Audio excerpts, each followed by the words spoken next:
Welcome to doctor NYR YouTube channel. आज हम इस लेक्चर वीडियो में डिस्कस करेंगे ट्रांसलेशन का 2 स्टेप और साथ साथ में हम पढ़ेंगे जो tRNA जो होता है ट्रांसफ़र RNA उसका स्ट्रक्चर हम डिस्कस करेंगे। Please take a screenshot.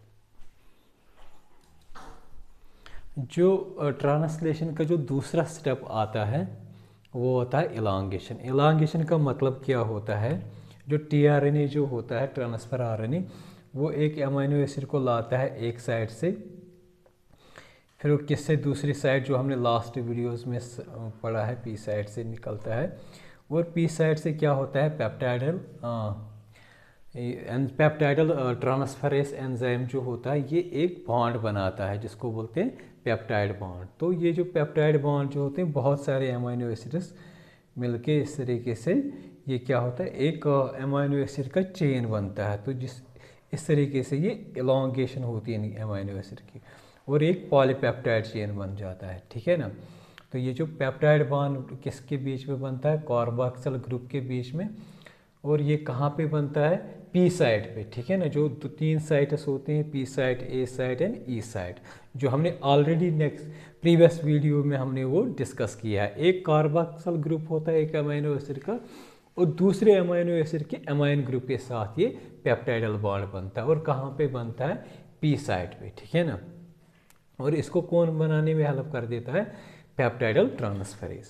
तो इसके बाद जो होता है ना अमीनो एसिड्स 1 बाय 1 ऐड हो जाते हैं, तो इसके साथ क्या होता है वो peptide bond peptide polypeptide chain बनाता है। लास्ट स्टेप जो होता है टर्मिनेशन। टर्मिनेशन का मतलब क्या होता है, ट्रांसलेशन का लास्ट वाला स्टेज है ना, जब वो ख़त्म हो जाती है ट्रांसलेशन तो उसी को बोलते हैं। तो ये जो ए साइड जो होता है जब इस पर क्या आएगा, कोडान जो मतलब टर्मिनेशन कोडानस जो होते हैं जिनको बोलते हैं स्टॉप कोडानस भी है ना।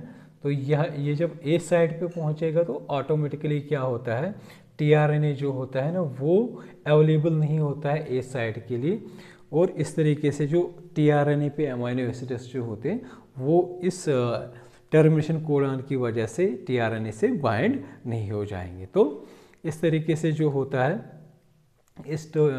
ये जो टर्मिनेशन कोडान जो होता है ये क्या करता है, पॉलीपेप्टाइड चेन रिलीज़ कर देगा इससे राइबोसोम से, और ये जो हमारा ट्रांसलेशन जो होता है ये स्टॉप हो जाती है। तो ये कुछ स्टेप्स हमने लास्ट टाइम पे हमने डिस्कस किए हैं। इसके कुछ स्टेप्स लास्ट में वीडियो में हमने डिस्कस किए, कुछ स्टेप्स के बचे थे। इसके बाद जो इम्पोर्टेंट एक और टॉपिक है, छोटा सा टॉपिक है, वह है स्ट्रक्चर ऑफ tRNA। tRNA का मतलब क्या होता है, T का मतलब होता है ट्रांसफर, RNA का मतलब है राइबोन्यूक्लिक एसिड। अगर हम इसका स्ट्रक्चर देखेंगे ना, सेकेंडरी स्ट्रक्चर देखेंगे किसका, tRNA का, या इसको बोलते हैं सेकेंडरी स्ट्रक्चर को बोलते हैं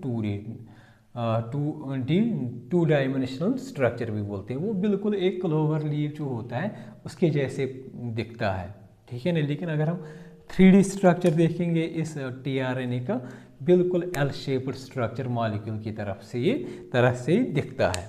तो इसमें 5 आर्म्स होते हैं या लूप्स होते हैं, ठीक है। अब लूप क्या होता है, लूप एक तरह का जो गोल स्ट्रक्चर इस तरीके से बनता है ना, इसको बोलते हैं लूप। तो इसमें ये जो लूप्स जो होते हैं या इनको बोलते हैं आर्म्स भी, तो ये 5 होते हैं, ठीक है ना। तो सबसे वाला जो पहला वाला जो लूप जो होते हैं इसको बोलते हैं अमीनो एसिड एक्सेप्टर एंड। तो tRNA क्या करता है, इसका फंक्शन क्या होता है, ये डिफरेंट अमीनो एसिड्स को ला के राइबोसोम से अटैच कर देता है, ठीक है ना।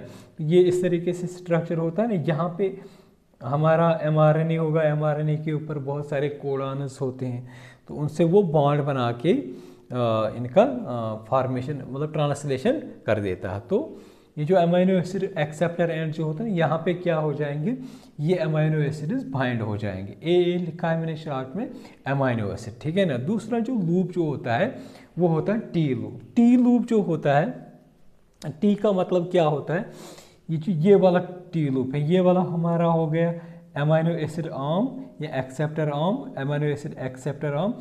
टी लूप का दूसरा जो होता है इसका मतलब क्या होता है, टी का मतलब होता है यहाँ पे राइबोथाइमिडिन। ये टी इससे आया थाइमिडिन से, ठीक है ना। तो यहाँ पे राइबोथाइमिडिन जो होता है इसकी वजह से ये इसको बोलते हैं टी लूप, टी इसी की वजह से आया। तो इसका काम क्या होता है, ये हेल्प कर देता है टीआरएनए को राइबोसोम के साथ अटैच बाइंड होने में, ठीक है ना। इसके बाद जो तीसरा लूप जो होता है टीआरएनए का, वो होता है डी लूप। डी का मतलब क्या होता है, डाईहाइड्रोयूरिडिन। डाईहाइड्रोयूरिडिन क्या होता है, ये एक न्यूक्लियोटाइड जो होता है।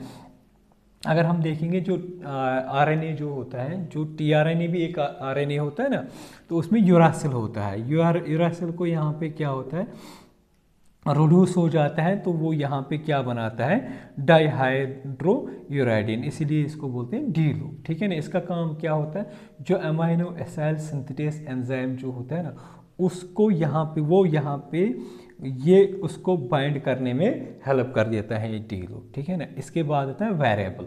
वेरिएबल लूप का मतलब क्या होता है, वेरिएबल क्या होता है इसमें, ये यहाँ पे वेरिएबल होता है।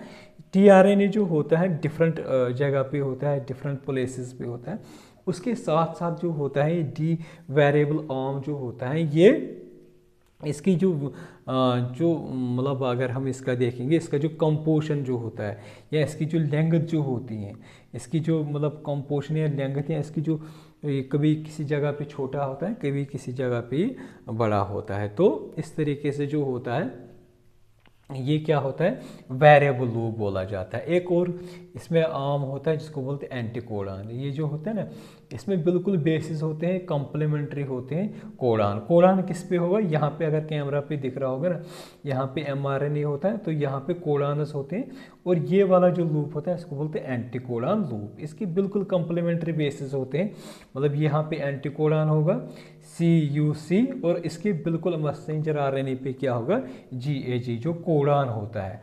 तो इस तरीके से ये फिर यहाँ पे ट्रांसलेशन में हेल्प कर देता है। तो ये छोटा सा स्ट्रक्चर होता है टीआरएनए का, तो ये यहाँ पे इसको मेंशन करना बहुत ज़रूरी है। अगर आप लोगों को हमारा ये वीडियो अच्छा लगा होगा, प्लीज़ इस चैनल को सब्सक्राइब कर दीजिएगा, वीडियो को लाइक एंड शेयर कर दीजिएगा। Thank you very much.